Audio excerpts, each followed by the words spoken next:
For such a long time, women's football, it was kind of tolerated, but no one really invested or put them on the radar or anything like this. And now we can see a little bit of a change in it. And I'm so happy to be part of a change that's coming. Welcome to Get Inspired, your podcast to feel connected, empowered and inspired by real-world role models. When Ariane Hingst played international soccer for Germany, women's football was still a kind of fringe sport, and even as a professional player, she had to work other jobs to make a living wage. That's changing now, and she's playing an active part in making the sport fairer and more inclusive. I'll hand over to the host of this podcast now to tell you more. Here's Ricarda Engelmeier. Ariane, thank you so much for joining. So today we have Ariane Hingst with us. She's a former German football player and now current football coach. And you're a defensive and midfield player, and you've been in the women's national team from 96 to 2011. From what I have read, there are 2 world championships in it and 4 European championships in it. So that's a lot of and a very long experience in the women's football field. And now, since 2022, you took over the women's football club, FC Viktoria Berlin. And that's also one of the things that I would like to talk to you about today, because it's something that is in itself a fantastic club. And also what you're doing with it now is a sort of a bit of a start-up story together with a women empowerment story. And you're not doing it alone, which is quite fascinating. I'm going to go through a number of supporters who you have here. So your co-founders are also Verena Pauster and Felicia Mutterer, but also Katharina Kurz, Lisa Vera, Tanja Wilgros.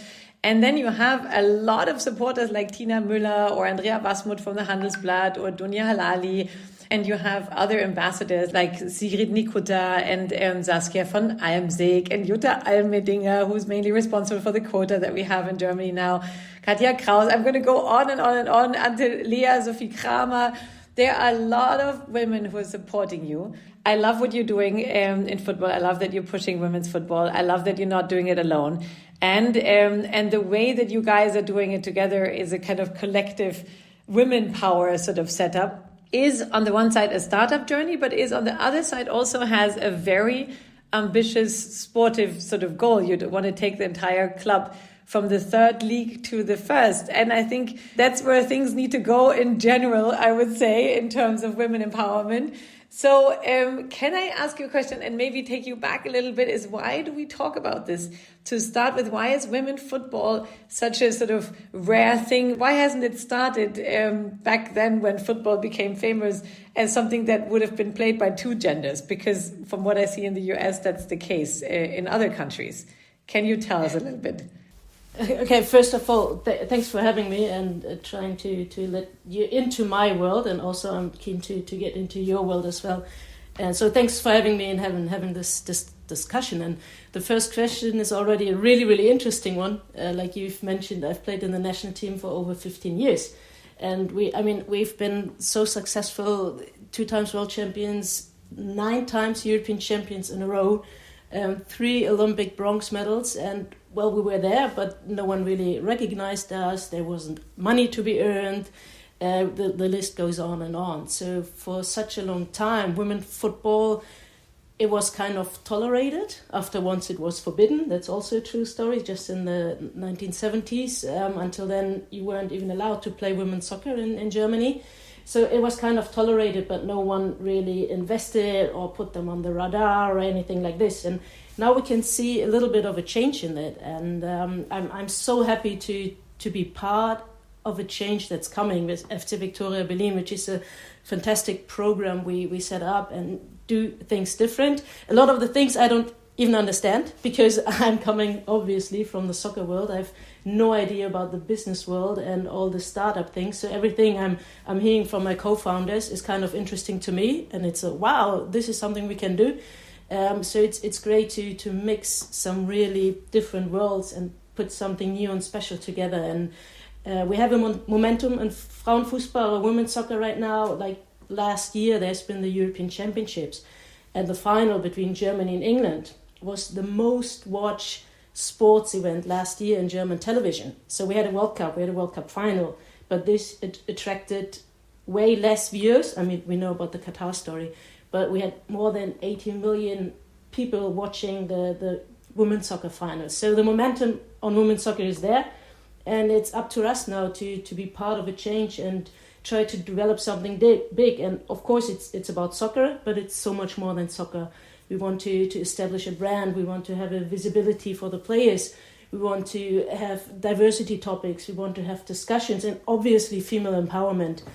So I know we don't have enough time, but there's so much we could talk about. But I didn't even know that it was illegal. What did you say? 1970s? It was illegal. Don't count me on the numbers. It was somewhere in the 70s, maybe 75 or something. Yeah, until then, women's soccer was forbidden in Germany. You were not allowed to play women's soccer, and then finally you were allowed by law. But so obviously we only have a few years for development. So. We're just like still in the age of the baby group compared to the men's soccer, but we're exploring. So you're coming a long way, but that the 18 million sort of viewers. I mean, that's already quite amazing.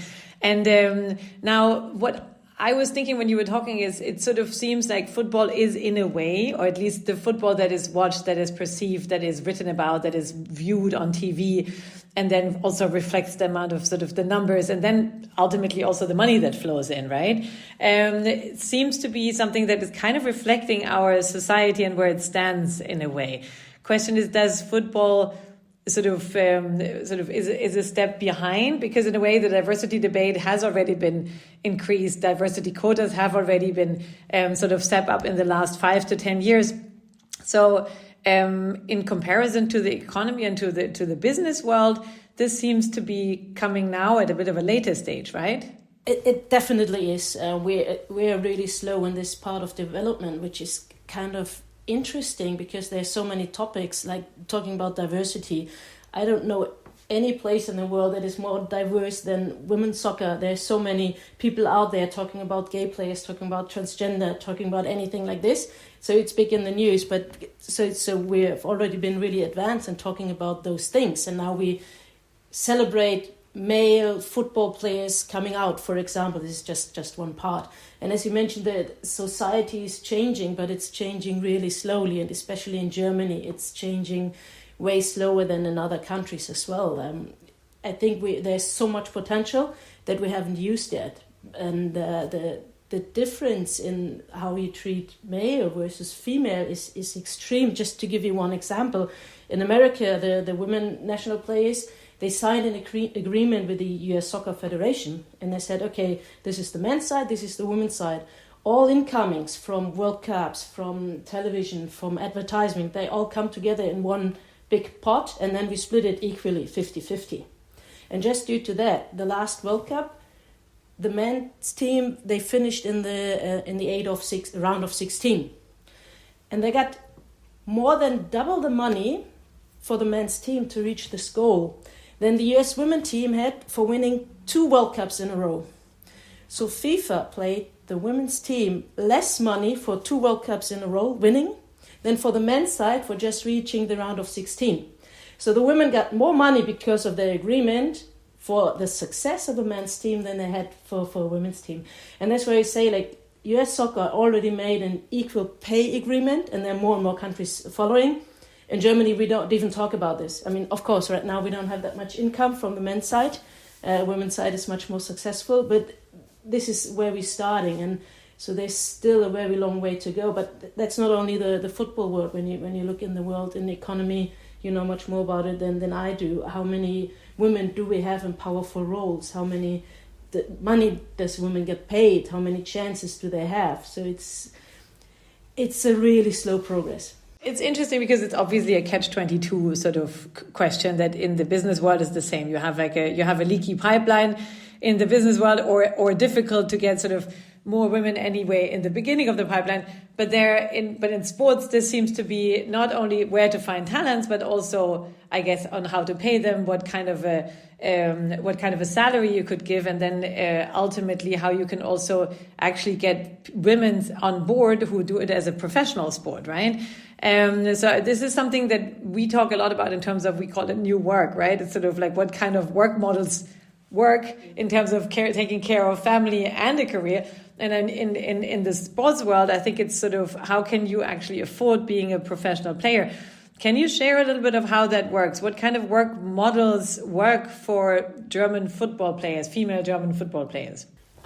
So when I just talk about my experience, when I started playing football, we got a salary. So each month we would go to the coach and he would give us an envelope.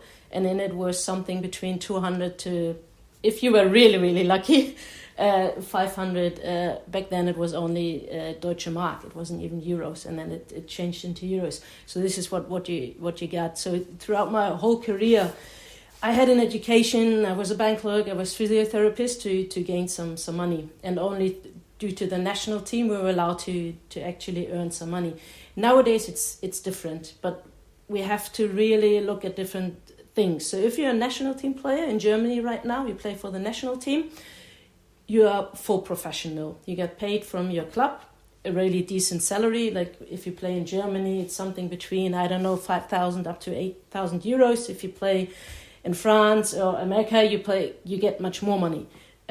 If you're just playing in our league, in the Ersten Bundesliga, they are still players that make less than 1,000 euros per month. So obviously they go to work. If they're lucky enough, they work half-time, like 10 to up to 20 hours a week. Exactly, but a lot of them even work full-time. And now if you're talking about second league, the more than half of the league of the players, they have to work full-time. And now talking about Viktoria Berlin, which is third league, like men's third league, they're all professionals, earn really a lot of money. In our league, we don't have one single player that is professional.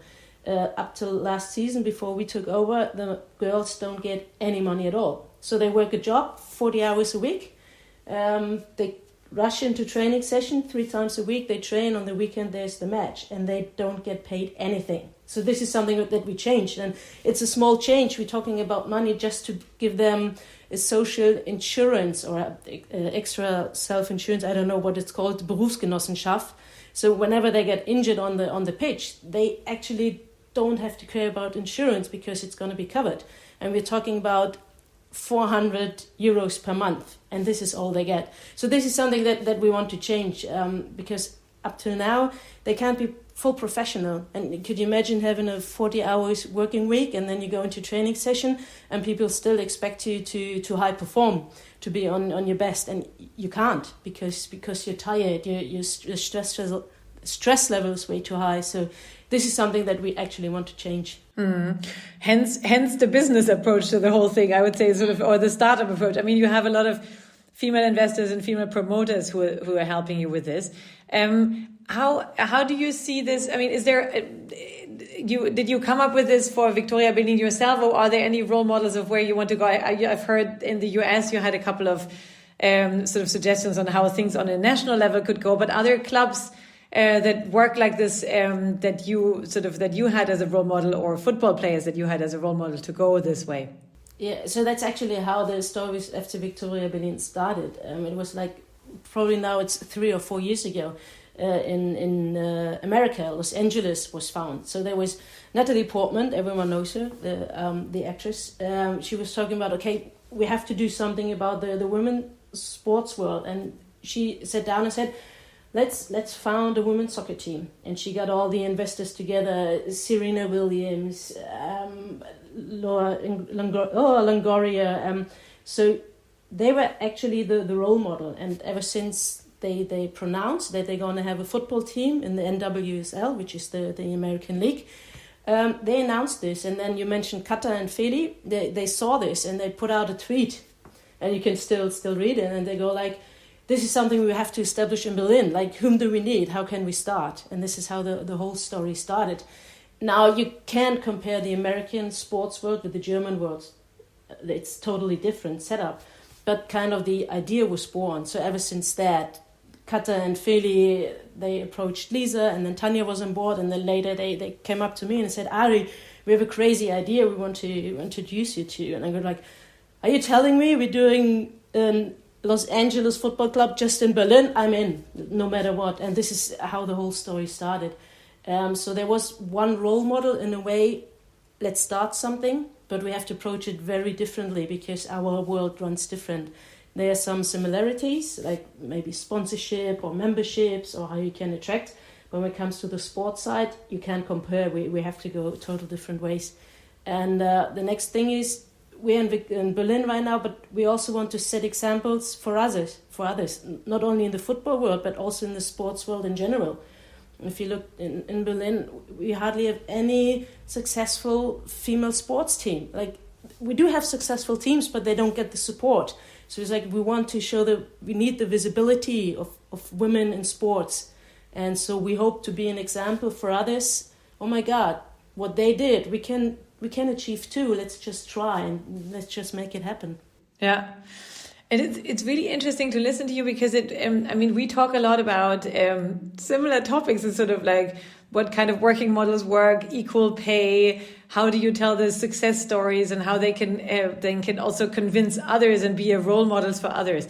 And but one thing is that, here in my collective, we focus a lot about is parental leave, which in a business career can be a bit of a break. And we are working on changing that narrative and actually coming back to the career track. Now, how does that look like in sports? Because there is obviously another physical element involved in it. How is that seen? Is that also, or is that still at the stage where sort of parental leave is the end of your sports career, or how does that work? That's also really interesting that in Germany we are still so far behind. So even in my time when I was playing, we were playing the US teams. They would have players that already had children, and those children, they would travel with the team. They had the nanny or maybe the parents to join them. And it was totally normal for the whole team that there are kids around them. In Germany, you don't see it. Like the first player who got pregnant was actually Martina Voss-Tecklenburg, who's now the coach of the national team.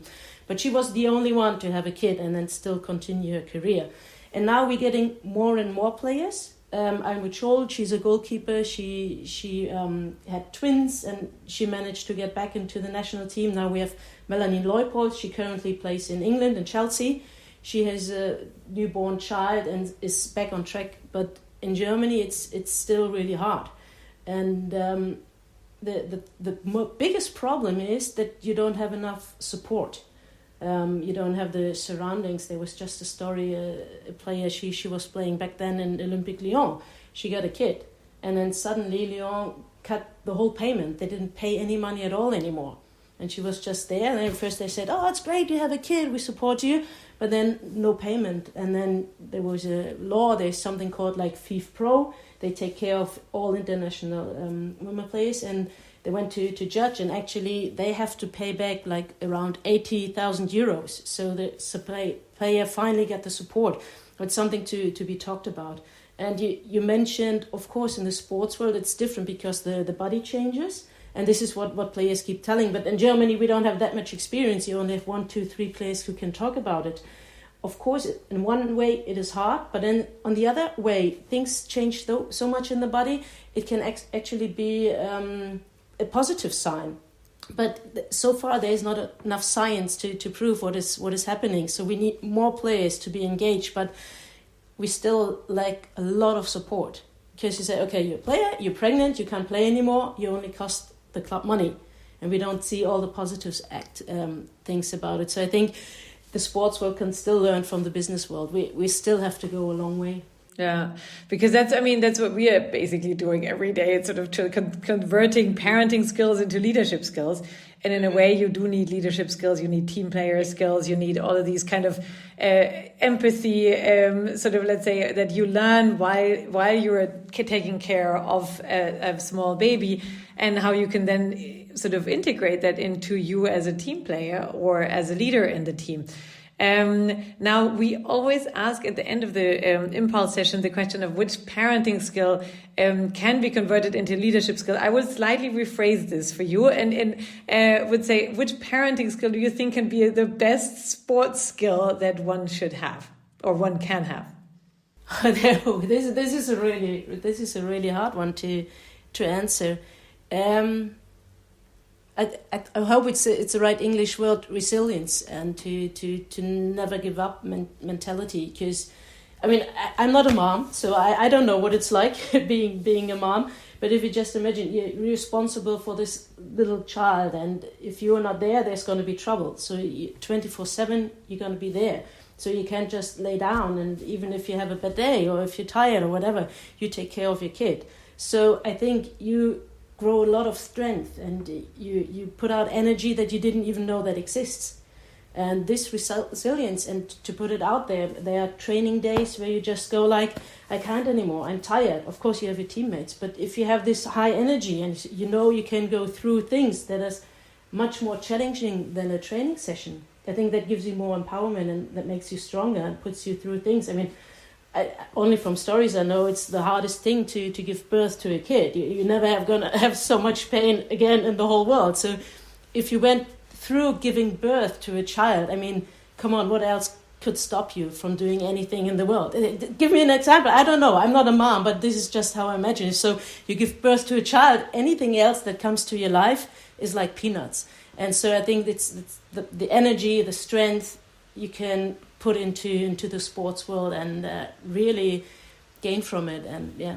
I love that, Ariane. I take it with me. Resilience and loyalty in a way. And also one other thing is of sort of not, you can't get out of the situation anymore. So that's how it is. And I remember one of our participants was once saying that she sometimes, and when the lack of sleep or the sleep deprivation that you have prolonged over a couple of months sort of keeps her on and on, she always thinks she's not going to make it till the end of the shift, meaning until someone else comes and takes care of the baby. But she always does, and because obviously you stick to it, and that's one part of parenting and maybe also sporty resilience. Ariane, thank you so much for being with us, for answering so many questions, and I hope you stay with us for a bit more of a discussion. But I would like to end this the podcast now, and would like to love you to stay a little longer with us. Thank you so much. Thank you for having me.